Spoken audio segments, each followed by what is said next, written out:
Samsung ஃபைனலா S24 அல்ட்ராவை launch பண்ணிட்டாங்க. S23 அல்ட்ராவோட சின்ன சின்ன ரிஃபைன்மென்ட் பண்ணியிருக்காங்க.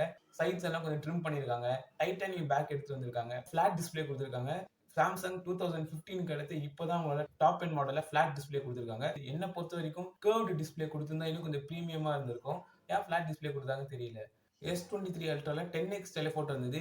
S24 அல்ட்ரால 5x டெலிஃபோட்டோவா டவுன்கிரேட் பண்ணிருக்காங்க. S24 அல்ட்ரால என்னதான் புதுசா கொண்டு வந்திருக்காங்கன்னு கேட்டீங்கன்னா கேலக்ஸி AI, சாம்சங்கோட own built AI, circle it, find it அப்படின்ற ஃபீச்சர் மூலியமா நீங்க எந்த விஷயத்தை பத்தி ரிசர்ச் பண்றதுனாலும் அந்த எஸ்பென் எடுத்து நீங்க சர்க்கிள் பண்ணீங்கனாலே போதும். அதை பத்தின இன்ஃபர்மேஷன் உங்களால தெரிஞ்சுக்க முடியும். கால் பேசும்போது லைவ் டிரான்ஸ்லேட் உங்களால பண்ணிக்க முடியும். வேற மொழி தெரிஞ்சவங்களோட நீங்க பேசும்போது அது உங்களுக்கு டிரான்ஸ்லேட் பண்ணி கொடுத்துரும். கேமராலையும் பார்த்தீங்கன்னா இந்த AI ஃபீச்சர்ஸ்லாம் அப்ளை ஆகும். One UI 6.1ஓட இந்த AI நல்லாவே இன்டெகிரேட் பண்ணியிருக்காங்க. ஸோ லான்ச் ஆனதுக்கு அப்புறம் தான் தெரியும் என்ன மாதிரிலாம் பக்ஸ் இருக்குது. ஸோ இது வந்து ஒரு எக்ஸ்பெரிமெண்டல் லான்ச் தான். லாஸ்ட் ஜென்ரேஷன்ல இருந்து இந்த ஃபோனுக்கு அப்கிரேட் ஆகுது ஒர்த்தா இல்லையான்னு கமெண்ட்ல சொல்லுங்க.